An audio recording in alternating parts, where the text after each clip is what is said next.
Okay. Hello and welcome to another edition of Diaspora Weekly. My name is Jermaine Nkrumah and you're watching Diaspora Network Television DNT. Today, I am delighted to be joined by my own sister, Obaya Frimpong, NPP USA chairwoman, AKA Iron Lady. That title, it's not everybody that they give Iron Lady to. So, and you have earned that Iron Lady title. So welcome, Obaya. Yeah, thank you, Mr. Jermaine, my own senior brother. It's been a while. Obaya, you stepped into a very big position. You've been at it and you've done an awesome job of it thus far. But here at DNT, the first thing we want to know is, who is Obaya Frimpong? Who is the Iron Lady? Because when I look at you, you look pretty and everything, but Iron Lady and beauty don't go hand in hand. So tell us what's going on. Yeah, thank you. I will say good evening to your viewers and listeners this evening. Yeah, Obaya is just a simple, humble servant of the NPP. Basically was raised in Ghana, at Nppusa precisely. It was in 2001 that I moved here to the United States. And before I moved here, I was involved in the activities of NPP during the 2000 elections that brought the party to power. Came here for school. So of course, with the engagement in school, I was not as much involved until after finishing school. That was when I became very, very involved in the activities of the NPP USA. So I've served in different capacities, serving the party here in the diaspora until recently that I was elected to lead the party here in the US in 2018. So how has it been? It's a big role or it's a big shoe to fill. But I believe with the support of the team I have very strong people that I rely on as far as advice, as far as getting their experience as to how they were able to get the job done. So they have been my support and my support system in terms of taking on this big challenge of running a branch.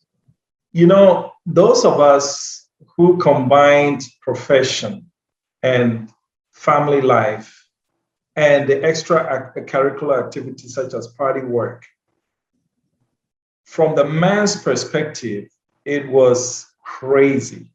So I can't even begin to imagine what it's been like with a mother of how many, by the way? Mother of how many? Three boys. 3 boys. And you still have time to do this. How do you combine those? How do you combine the family life and chairing the NPP USA? Yeah, thank you. I think it's a question of balance. How do you balance your roles, your various roles in a way that is more harmonious? Because there's that chance that you may give more prominence to one and leave others. And so being able to balance that kind of life helps. But it also depends mostly on your family. I mean, if you don't have the full support of your husband as a woman in this pursuit, it makes it very, very, very difficult.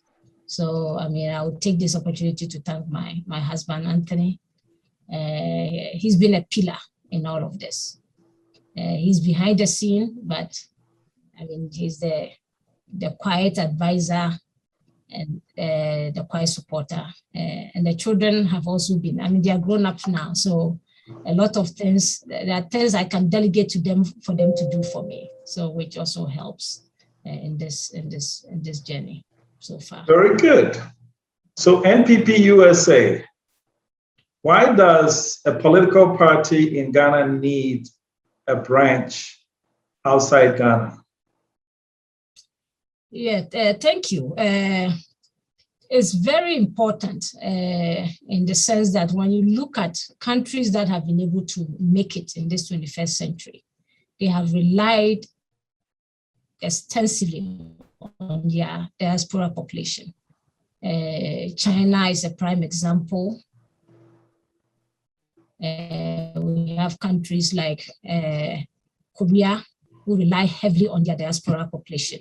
And there's even an effort by their government to make sure they bring their citizens here, get education, live here, acquire the experience to come back home and help. Unfortunately for Ghana, a lot of us came here on our own accord through different means, some through school, some through other opportunities that brought them here. But all in all, if we are to concentrate on using the people in Ghana whose experience, whose exposure is only in Ghana to want to operate in the 21st century world, we may not get too far. Okay. But there are some who will say that. Okay, go ahead, finish up. Of people who had different experience, certain exposure, because the democracy that we are practicing, which primarily was picked up from all these advanced or Western worlds, and you are trying to implement it in a very different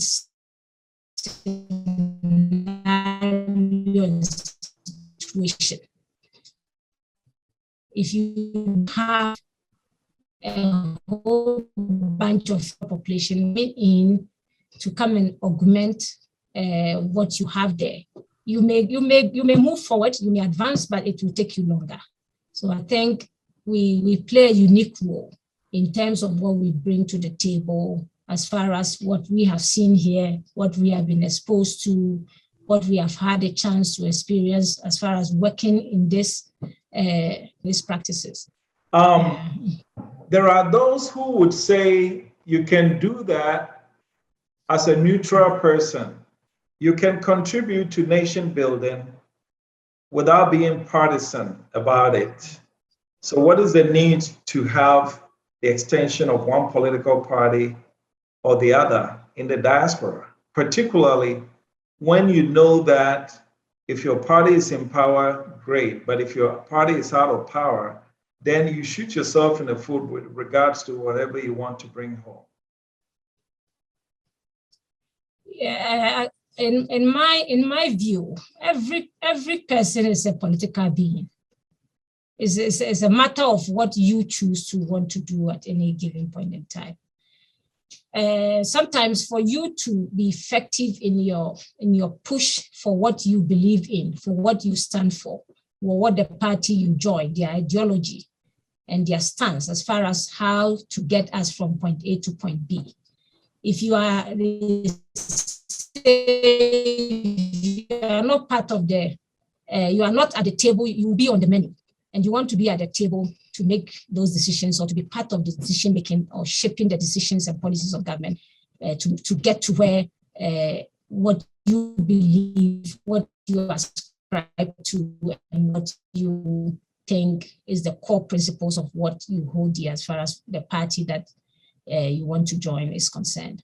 So being outside of the political environment, yes, there's that chance that you can also make some impact.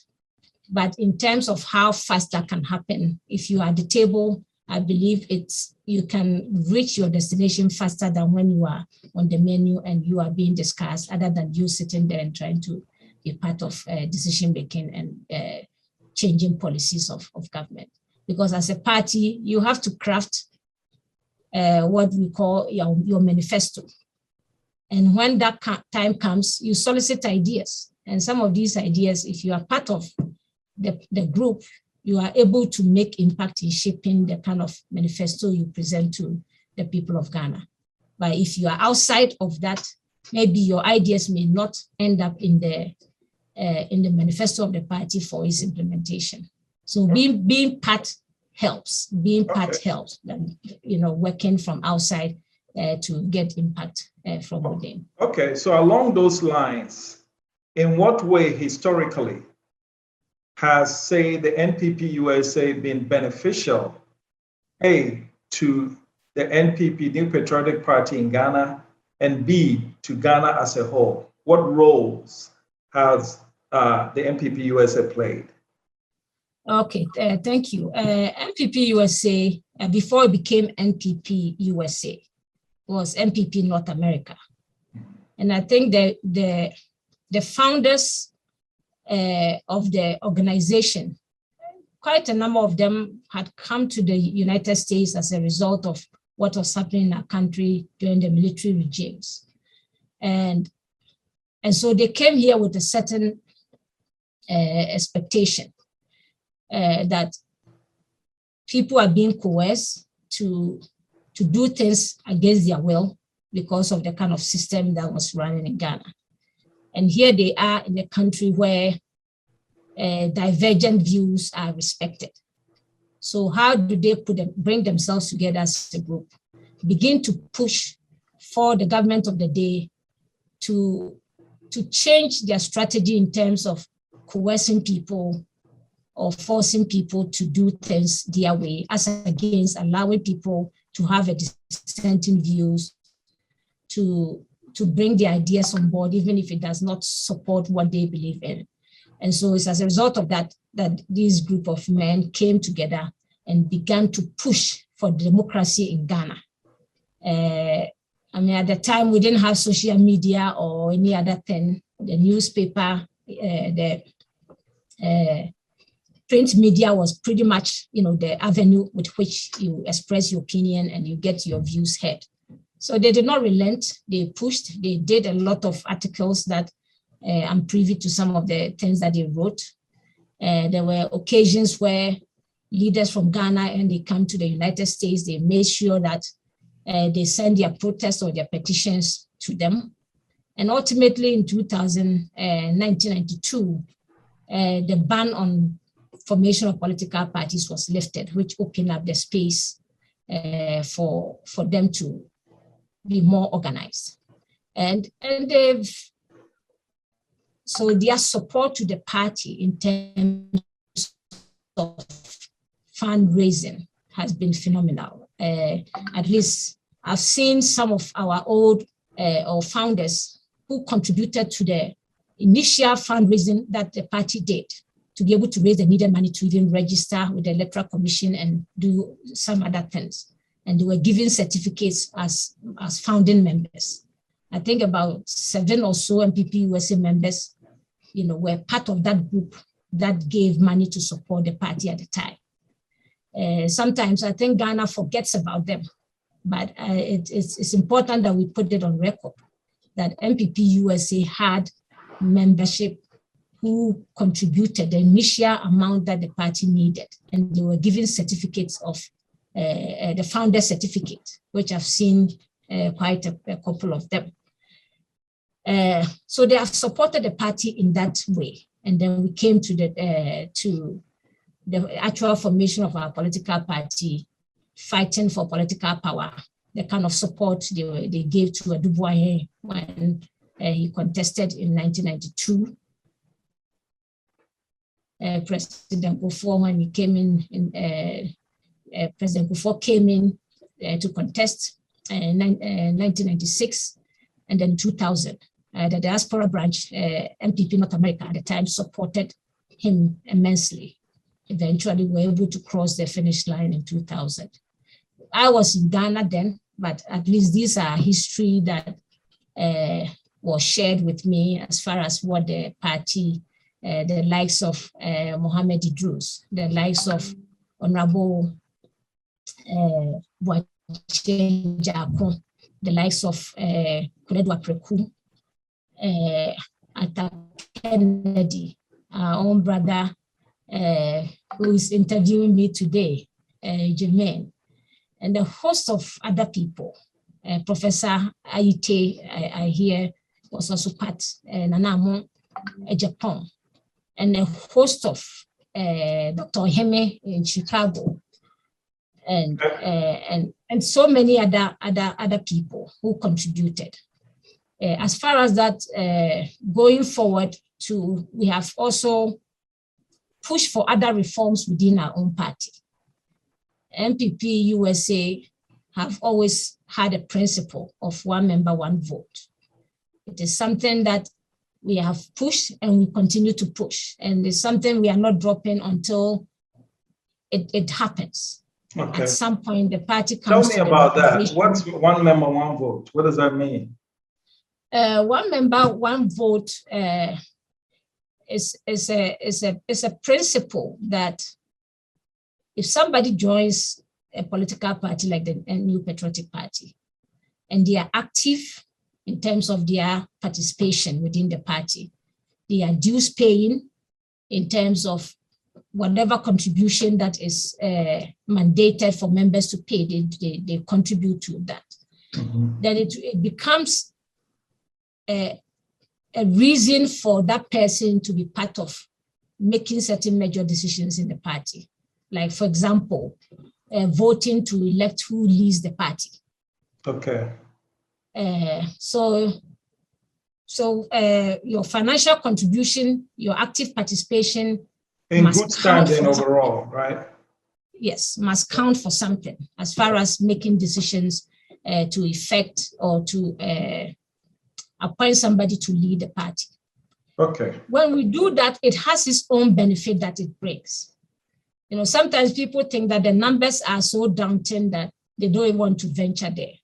But it's also a rallying point for the party to understand that when people feel that they have a say, they have a say in who leads the party, it increases the enthusiasm within the party. Okay. And they are going to make sure that they are going to work so hard to make sure that that person is brought to power.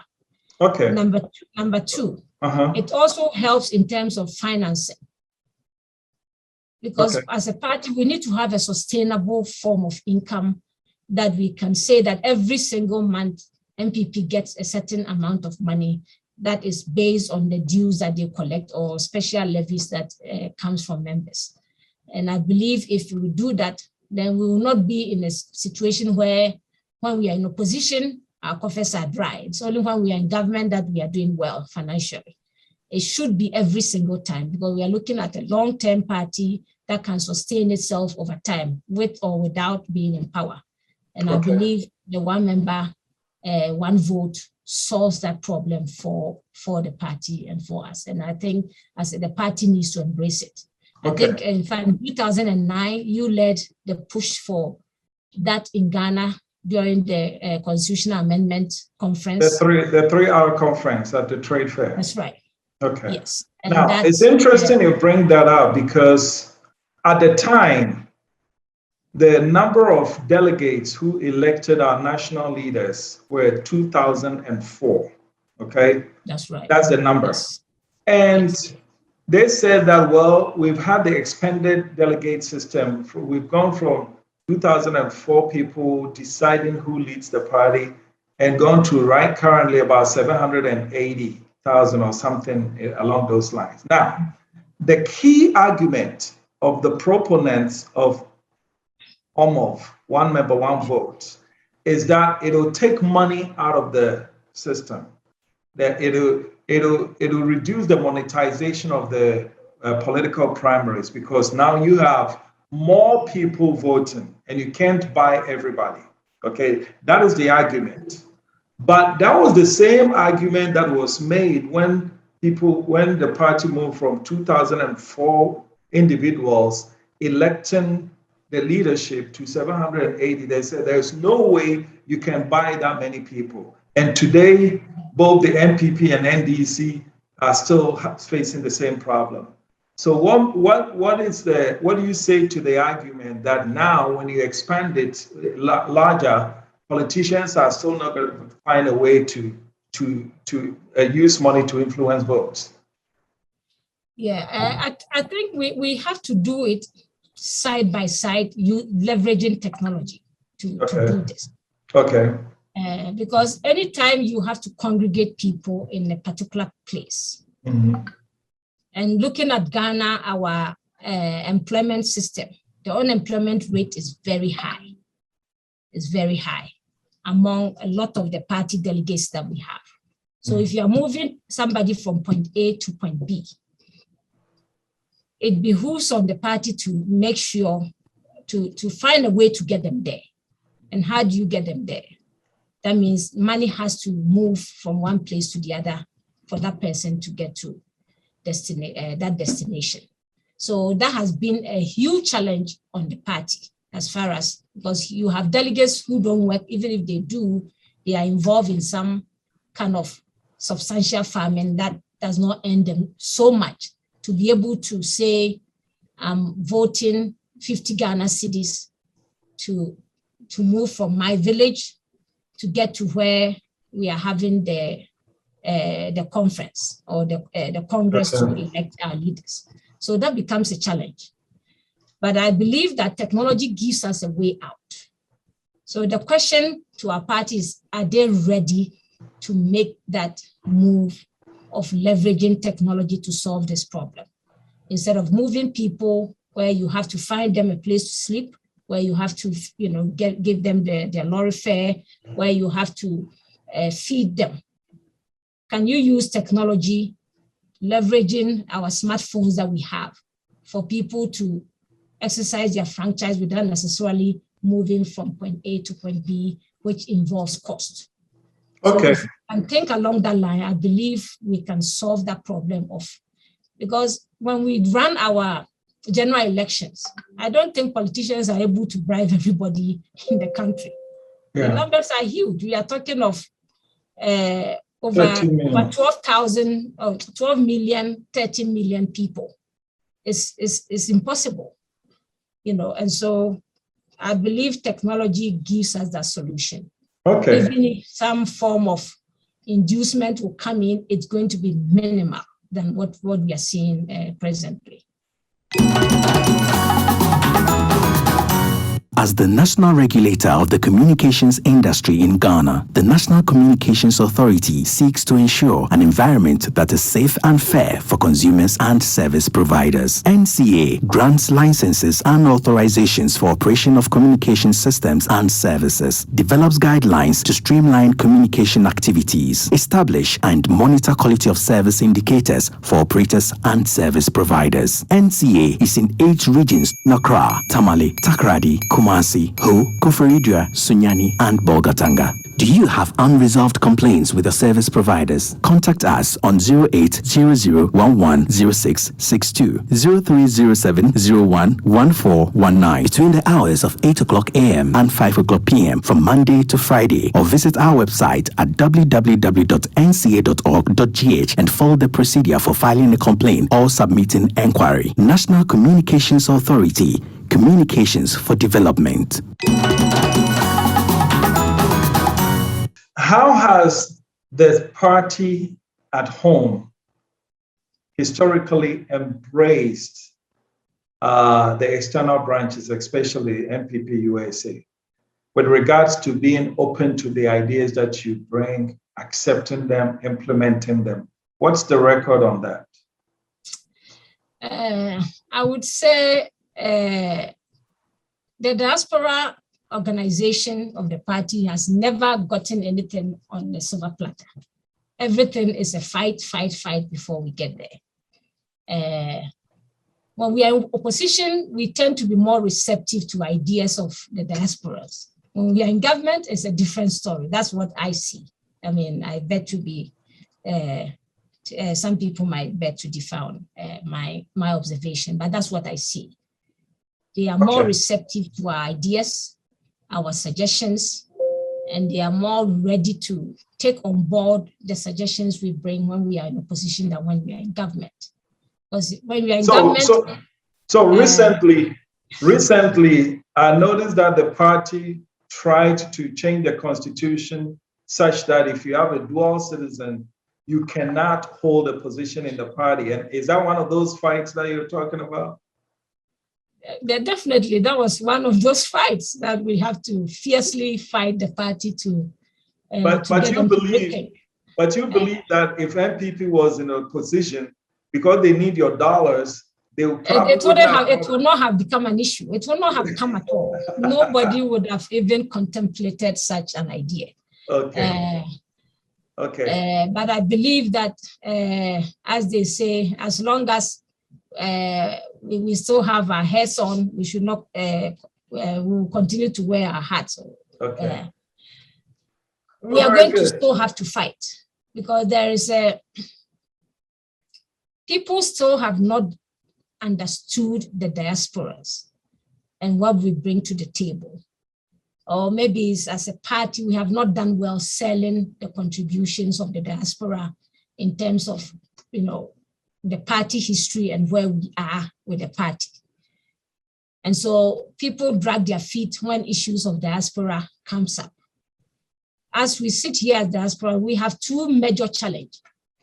The party, through its government in power, can decide to reward individuals in the party, which we will say a big thank you to our President Nana Addo Dankwa Akufo-Addo for the kind of appointments that he's given to the diaspora community overall.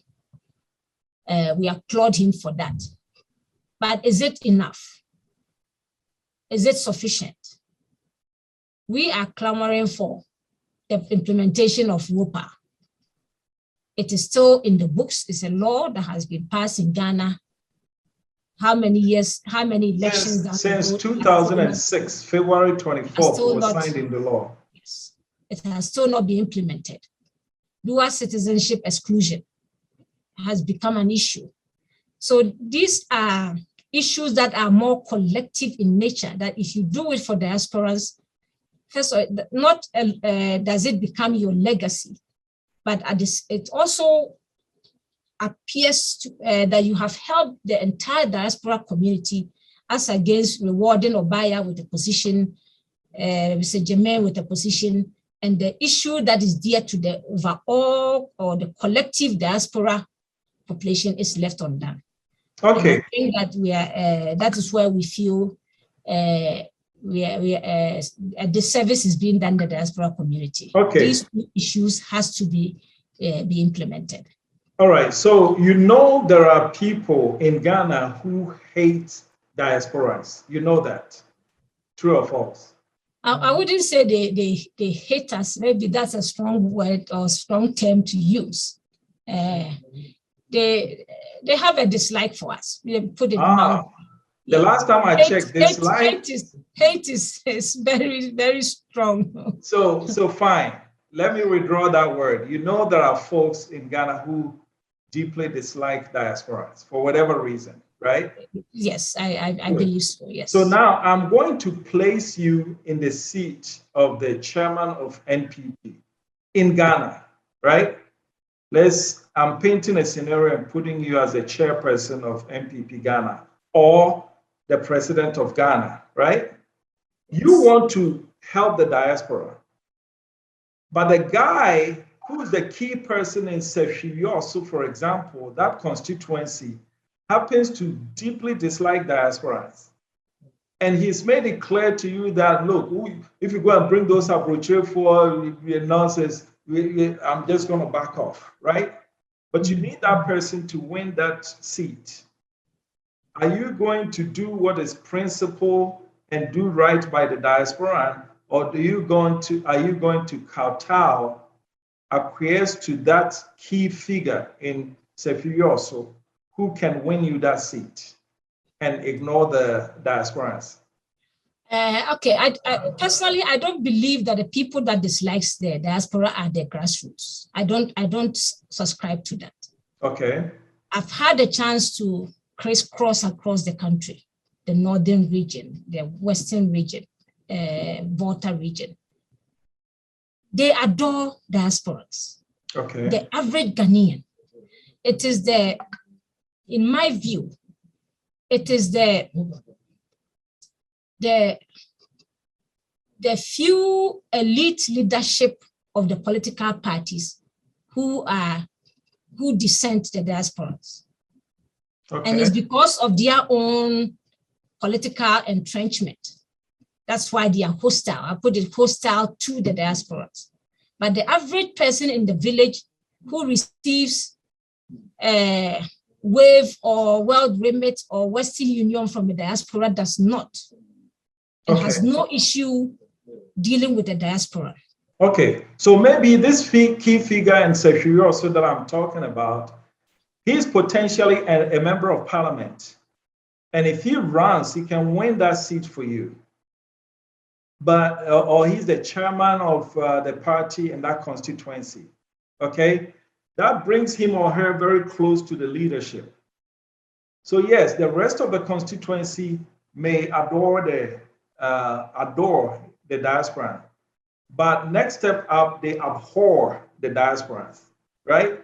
If you are the party chairperson, would you acquiesce to that potential party chairman of the constituency or the potential MP of the constituency and do the right thing for him and ignore the diasporans, or do what is right, what you believe to be the right thing, and push the diaspora interest? Because sometimes that's really what it comes up to. Yeah, I don't think that the diaspora comes in to be given a free pass for anything. Okay. As a party, we have a governing document, which is our constitution, that allows for a contest of ideas. So if I'm from, somebody goes to Nppusa, thinks he's done his homework on the ground, because he said all politics is local. He gets down there, he does his homework, he feels he has the potential to be able to give back to his constituents. All the diaspora is asking is, let the contest begin. If the chairman or any person within the constituency who feels that they also have that, they've done the work and that the people will entrust that authority to him to lead them, why not? The spirit don't come don't come in to say just hand it over to us without us going through the process that the party has set for. So I think there is a misconception that people think that the diaspora comes in and then, no, we have to go through the same process that everybody goes through. But you have an advantage. You have a lot of dollars. You have an advantage. If you change $1, you get 6 cities. And so your money can go farther than me, the local guy who's struggling to compete. When you come in with your dollars, I can't compete with you. Unfortunately, it doesn't work that way. We have at least history or record of diasporans who have come to Ghana, contested, and they did not win. Even with the accounts telling that they changed and they got so much money. At the end of the day, it's about your work in the constituency or at the grassroots level, your relationship with people that will count for something for you. If you're able to do that and able to do it successfully, I believe that you endure to the hearts of the constituents who are going to be voting. Sure. And I think basically that is the simplest thing that the diaspora is asking for. We don't need handouts. We don't need rules to be bent down for anybody. We want the same rules applied to everybody. If you go in and you become the candidate, thank God. If you don't succeed, better luck next time, you try again. But I don't think that the diaspora is asking for a handout in this process. You did say that when the party is in power, they're not as open to the ideas of the external branches as they usually are when they're out of power. Now the party is in power. So what is the mood in NPP USA right now? I would say the mood is not that great. It's not the worst, but it's not that great because people have issues. And part of it is expectations. You know, sometimes our expectation of the party and also government, because now we are running two structures. We have the party and then we have the government. And sometimes the harmonious work of the two groups, becomes difficult to, to draw the line between at what point do you pin something on government and at what point do you pin something on the party. So sometimes people find themselves locked up within these two groupings. And so you have to always try to understand the dichotomy of the two groups that you are working in. Okay. Because if you had a chance to talk to the people in the party, even in Ghana, they have issues with the party government, the government folks, so, and you see the same thing here as well.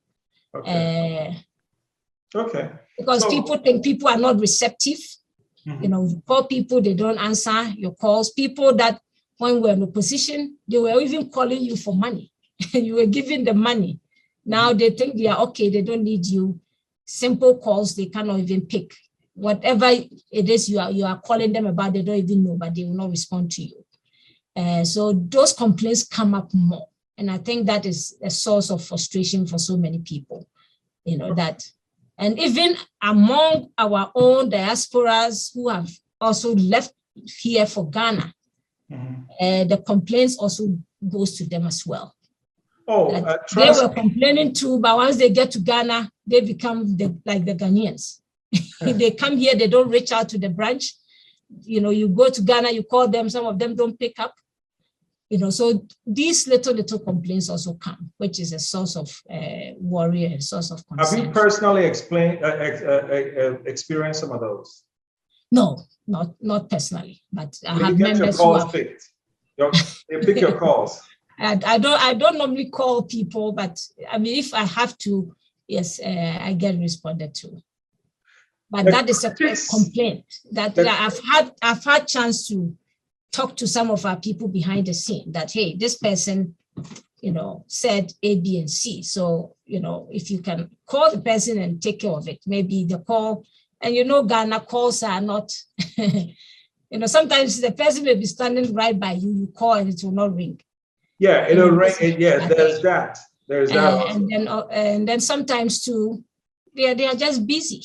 You call them at a time when they may be in a meeting.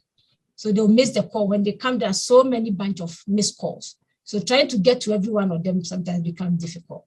So it may not be intentional on the part of, some of them, but these are the realities of maybe when we were here, they were here, they were saying perhaps what you just said is that if you are Obaya, the aspiring candidates of, say, the Obuasi seat, at that time, the calls that come to you, if the calls that come to you per day were 20, when you win that seat and you become an MP, and God, even worse, if you get appointed as a minister or given an extra appointment, extra responsibility beside the MP seat, now your daily calls are in the 200s, right? And that's the reality. That's right. So which is playing more of the role? Is it the overloaded responsibility and calls, or people climbing the ladder, getting to the top of the tree and said, you know what, now I don't need you anymore? Which is which? If you had to place those in a percentage cases. Yeah, that's difficult to, pin it on one factor. I mean, during my time in Ghana during the COVID period, at least that was the longest time I've stayed in Ghana. Mm-hmm. And so I had a chance to see how, some things work, because calls, come in here and there. There are people who generally don't pick calls. That is who they are, whether power, opposition, they are just that kind of people. Okay. They will try to manage it, especially if they are contesting for position, and people require of them to be more responsive. They will try and adjust to it. But generally, they are not people who generally want to be on the phone talking to people. People are just, the way they are. And then there are people too who take advantage of of people. If they need your help, they are more responsive. If they don't need your help, forget you. You know, those people too are there. And then there are also people who get just caught up in the numerous calls that comes to them. And Ghana, you see the dependency rate in Ghana is very high. Yeah. Very, very, very, very high. You know, so if you become an MP, hey. Watch out. If you become a minister, then that even adds to your headache. Okay. The volume of calls increases, because then people who don't know you, but they hear, oh, you are from my father's hometown. They'll find a way to reach you. Yeah. You're from my mother's hometown. Oh, you went to school here. And then, so the volume of calls that you have to respond to. And I believe that's where probably the personal assistant or maybe the chief of staff should help some people to. And then also, there is also this. I've been with ministers and MPs who would receive a call or a text message for someone they don't even know. Yes. And they genuinely don't know this person. But the request that this person is putting in is almost like it's your brother or something. Mm-hmm. You see what I'm saying? Now, yes. If you don't respond to that, this person can go and say, oh, if it wasn't for me, he wouldn't be minister. You see what I'm saying? He wouldn't be an MP. There's also that. And so I guess we have to spread the blame. But let me go to the government right now. Right now, the critics of the NPP administration have become very loud. I guess it's getting to the second term. They feel like the 8-year time is up, so they need to rack it up. It is getting to the point where they're sounding believable. Members of NPP USA being impacted by these loud critical noises? I'll say to some degree, yes. Especially, you know, people don't have idea or have an issue if it's contest of ideas. Okay. You have your idea, I have my idea. Let's hash it out and see, you know, which one will stand the test of time. Okay. But now it's become just the airwaves, the social media have become so nasty. People are very abusive to people in political leadership. You know, the insults, you know, the acidic tank that is being unleashed on people. You know, and these things gets to people with time. And if you are in a position and you are in government, there's some people expect certain kind of behavior from you. What the NDC can do as opposition party, NPP cannot do same because you are in government, and you are holding the political fort for the country. So you need to have some kind of a temperament to absorb some of these things, which sometimes it's painful. The person doesn't even know you from Adam. They can make any story up, put it out there because you hold some kind of political position. You know, so sometimes it gets to some of our members. Okay. Some have taken the trouble to respond to some of these insults, and sometimes you also have to tell them, you know, you need to be measured because at the end of the day, you represent a brand.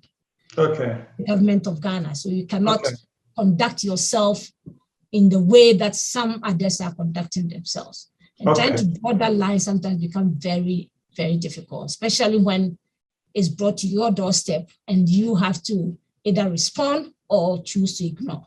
Okay. Or if you are to respond to, you have to respond in a way that is not also provocating or is also not adding to the insult that is marring the entire political environment. Okay, in every party, there is the monkey, the word baboon, the chop syndrome. Are there monkeys in NPP USA and are there baboons in NPP USA? For NPP USA, you wouldn't see much of that. because the politics itself is played in Ghana once people, because here there isn't much for people to be enjoying, to say. So you want to tell me you don't have NPP members in the United States right now who feel like they were the monkeys, and now that the party in power, some baboons from nowhere are chopping. Okay. Yeah, that I've heard on so many fronts. That was when we came to power. I mean, I'm not hearing it now, but at the beginning of when we came to power. Sometimes it comes down to the expectations that we are talking about. Okay. Some people started the work. Others came to continue the work. But it does happen that those who came to continue the work were seen more than those who started the work.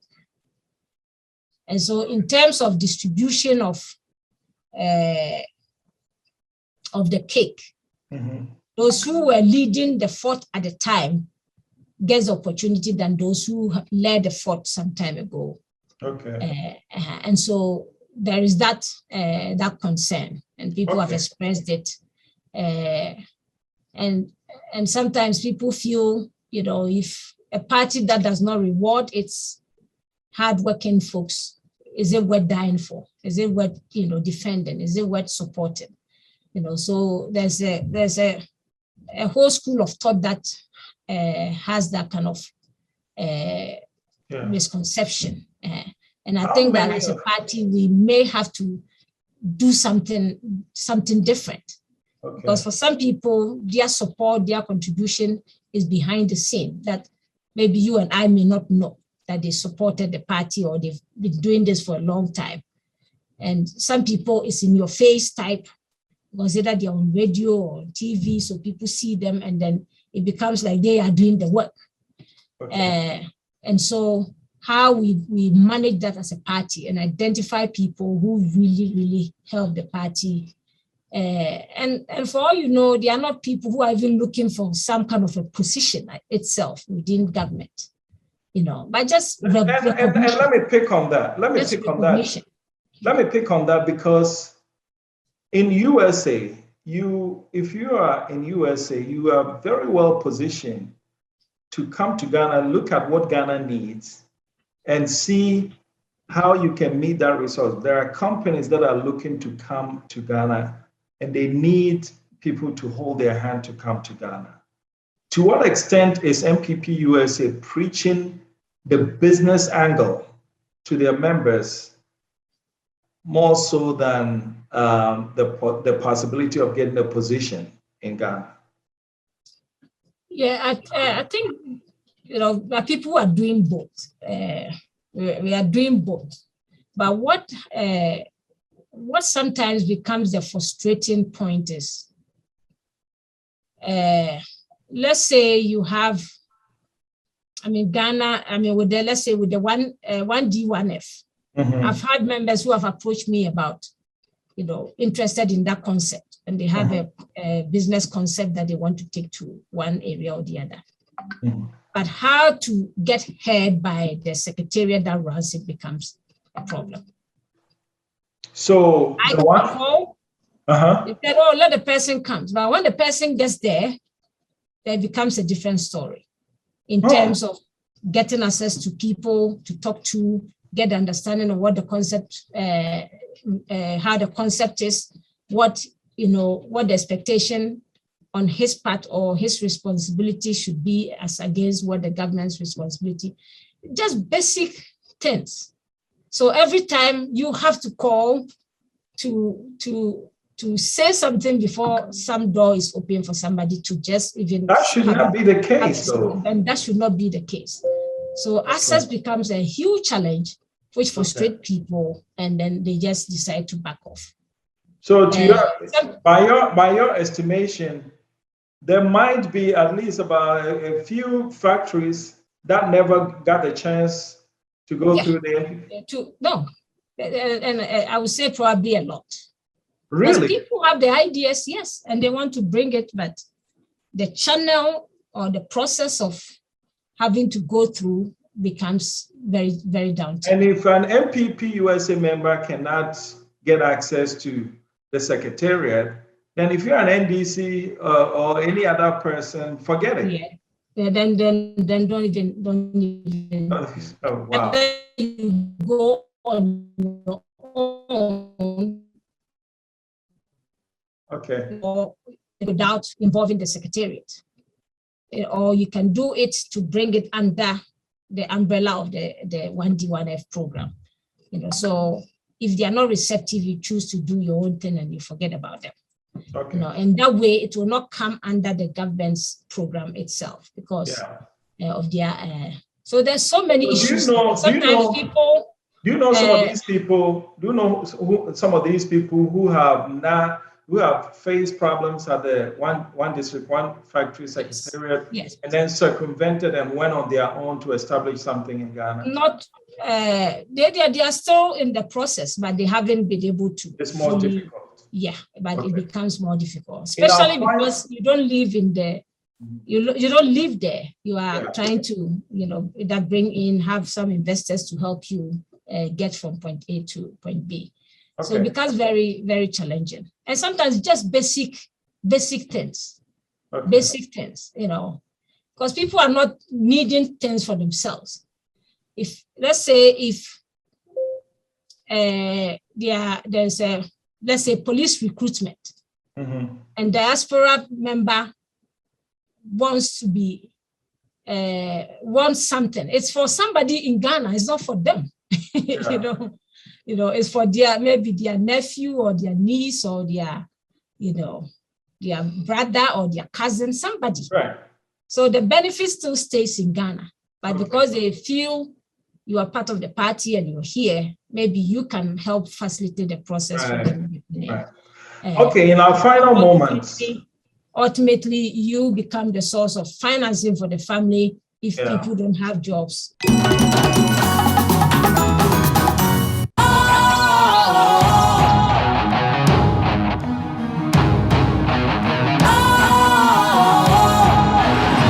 What's cool, fresh and trendy with a new look?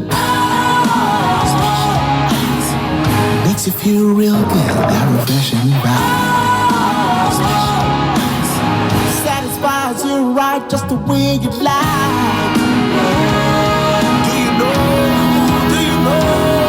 Do you know? Ain't gotta do it alone. Specialized makes you glow. Anytime, anywhere.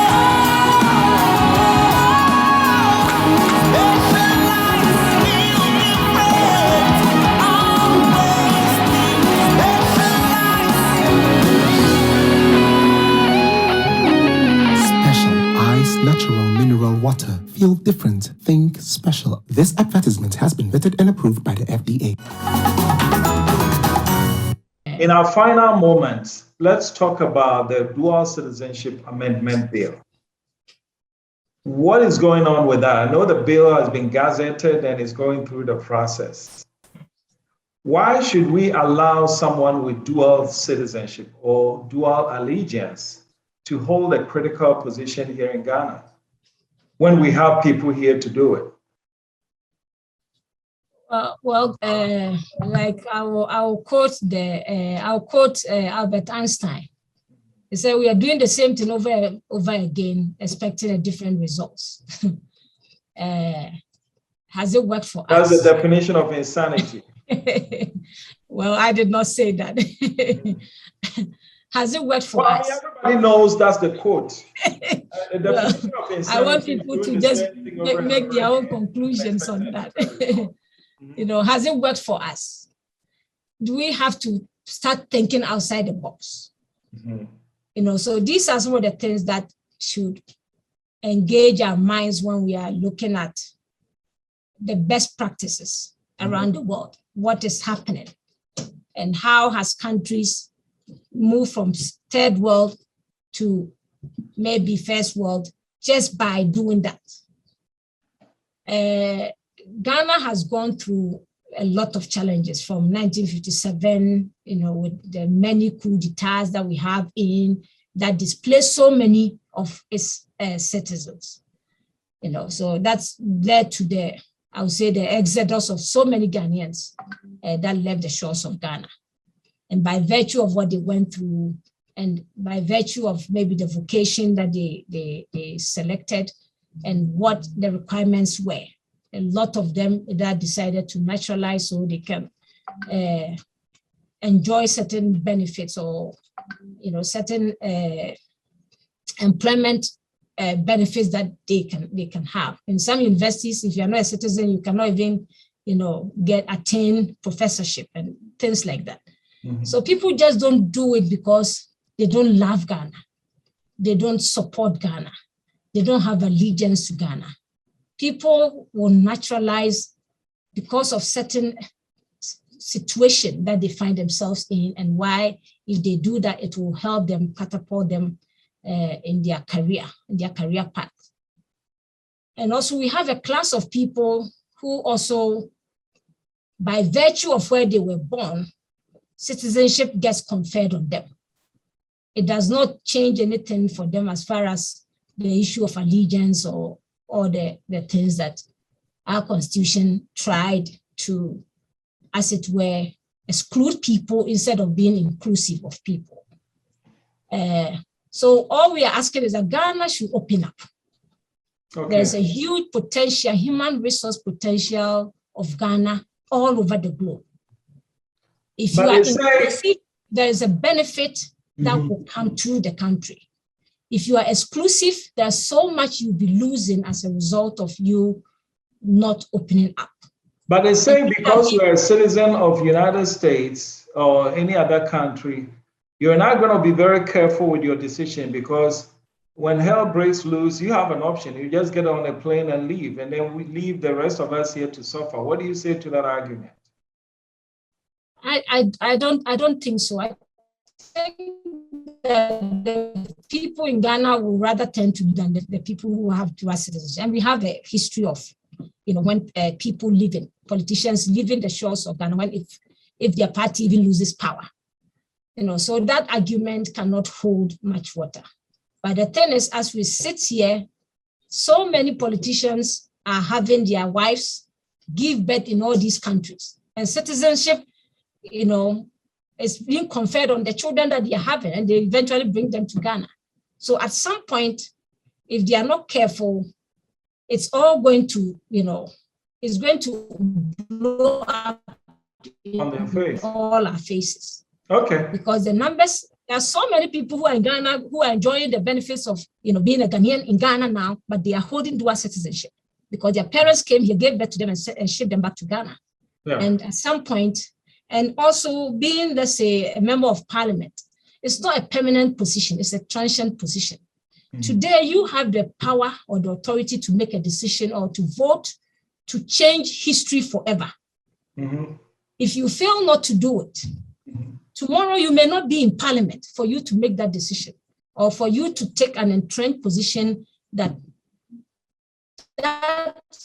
law that, looking at what is happening around the globe, is becoming archaic, is more exclusive than inclusive.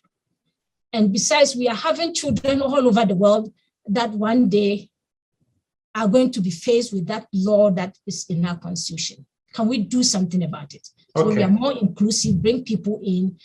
And because one day, if all diasporans decide that, in 1 year, no diaspora should send Western Union to any family person.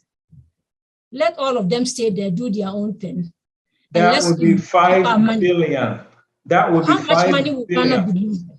5 billion. I have the numbers. 5 billion. And can we say that this is a group of people who don't have allegiance to Ghana? Mm-hmm. I think the allegiance. Let's talk about the allegiance. They say you don't have allegiance. You hold allegiance to United States more than in Ghana. But Obaya, as NPP USA chairwoman, when you decide to pack your bag from Denver, Colorado, where you are, and relocate to Ghana, what are you giving up to come to Ghana? What is the sacrifice? Quantify the sacrifice for me.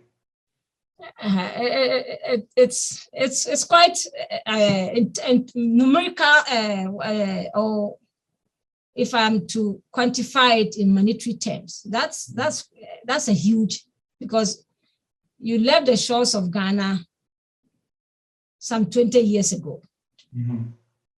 And so basically you built a life here for that long. Mm-hmm. And because Ghana, if you take your productive years, your productive years from when you left Ghana, then you have spent more productive years here than you have in Ghana. Mm-hmm. The children that you've given birth here, so there's more that you have to sacrifice to make it happen. And people have made that journey and they have not looked back, even though they still hold that dual citizenship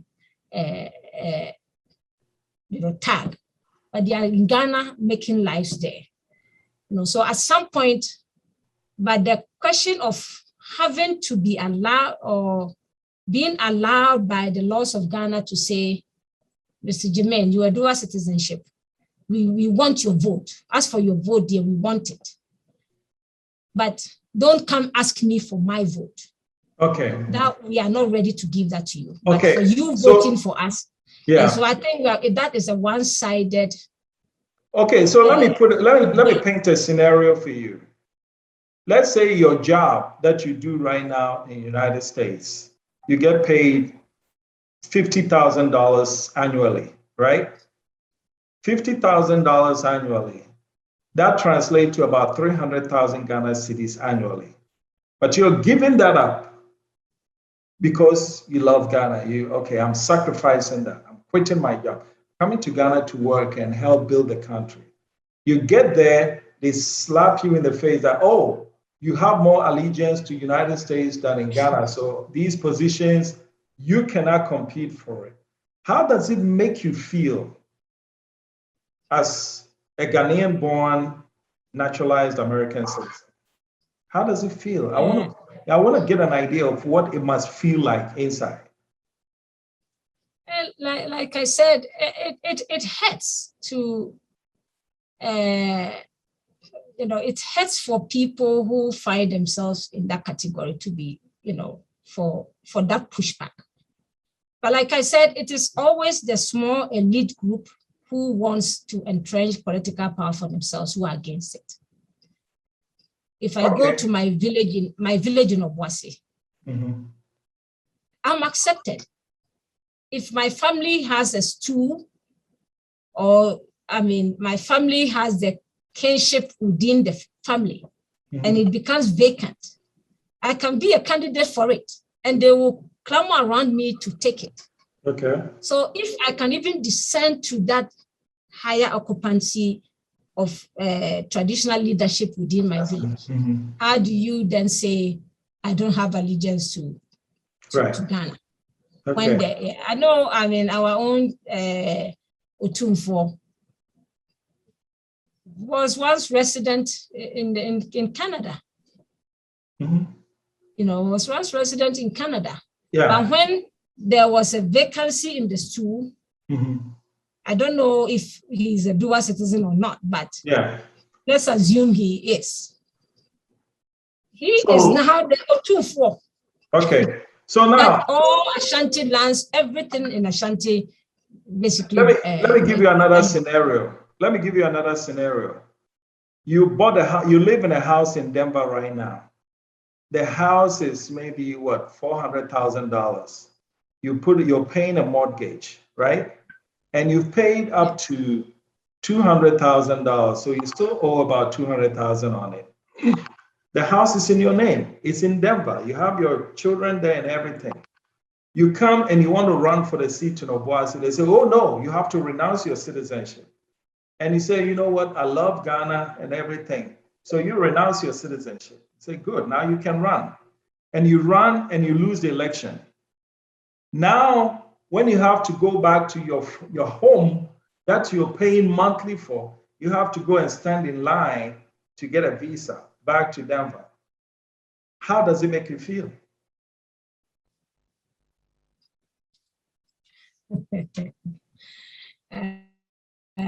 you can be denied. That's the Yeah, you can be denied a visa. I don't think, yeah.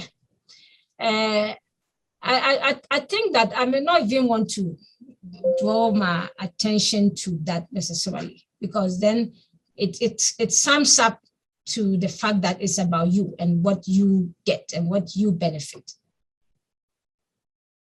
Oh, but at the end of the day, the questioning of your allegiance is what I'm trying to say, that the stuff that you give up, the risk that you take to come, and the questioning of your allegiance. Because if I didn't have allegiance to Ghana, why would I go through all that just to come? You see what I'm saying?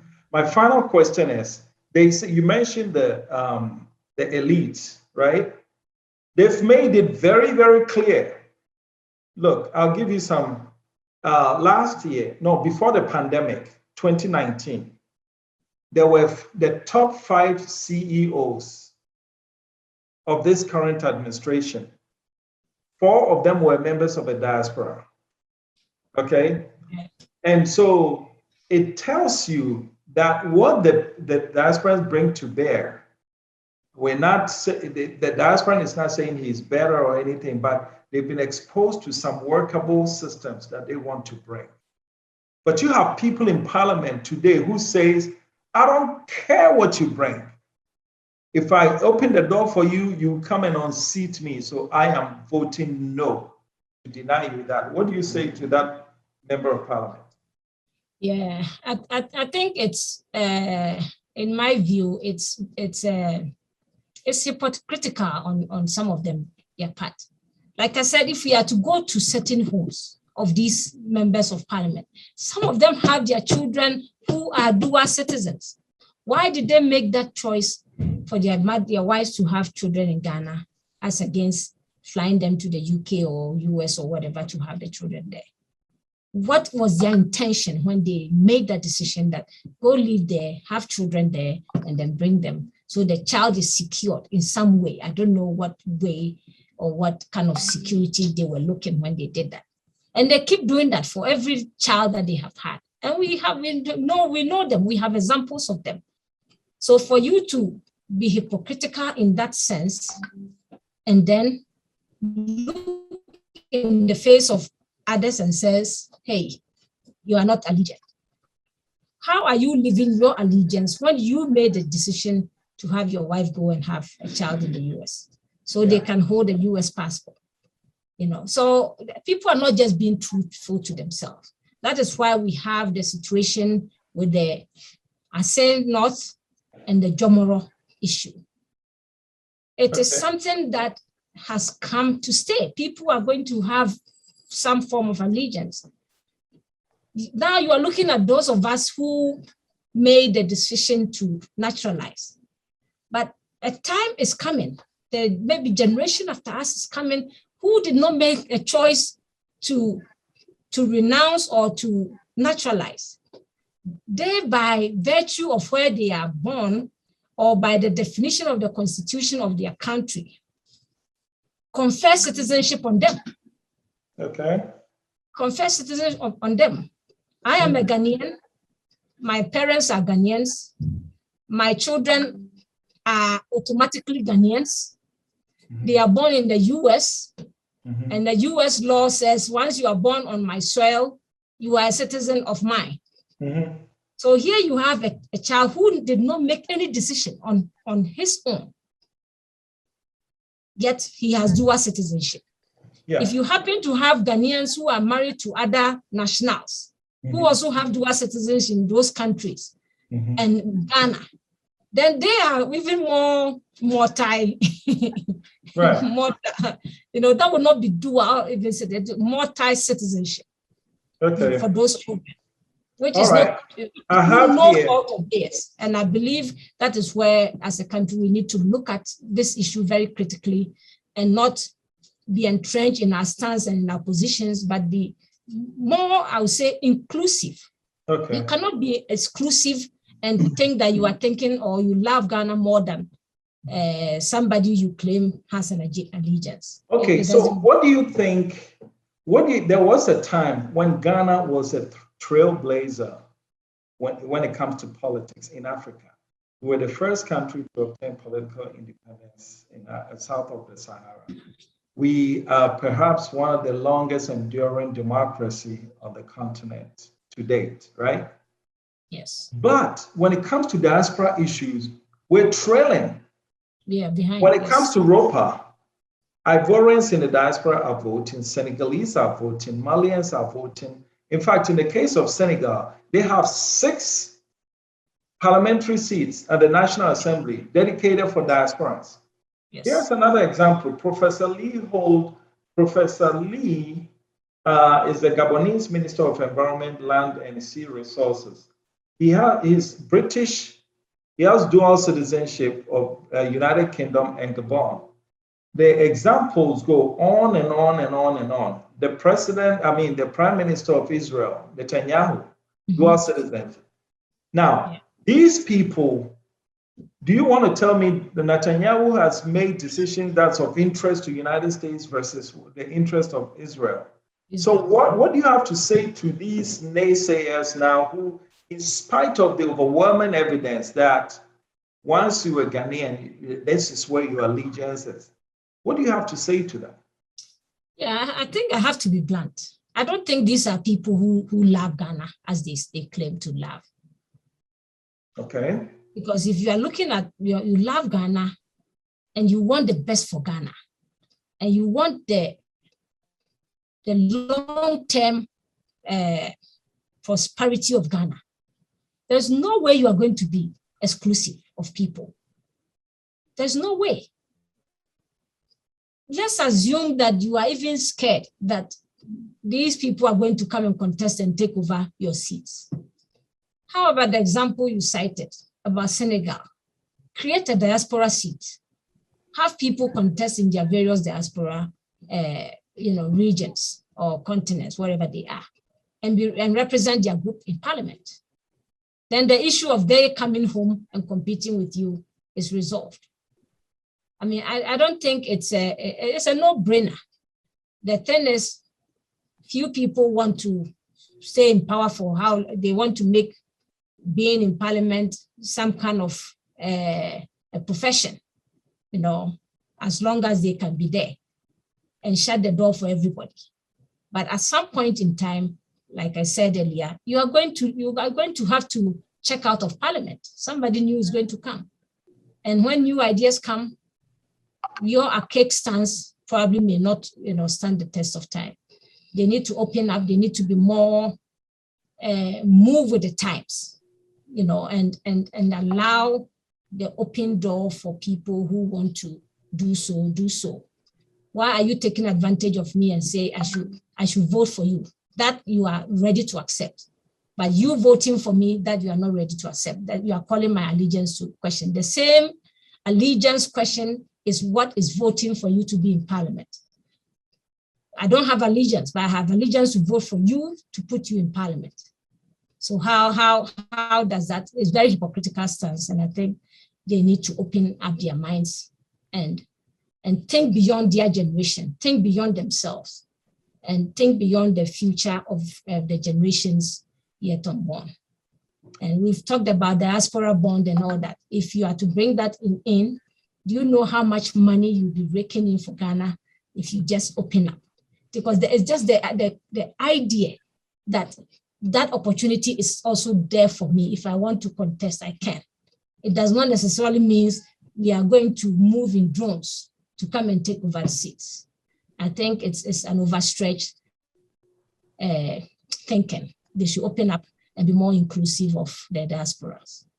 On that note, I'd like to thank you, Obaya Frimpong, Chairwoman of NPP USA, from your office in Denver, Colorado. This has been a special edition of Diaspora Weekly. My name is Jermaine Nkrumah. Thank you for watching.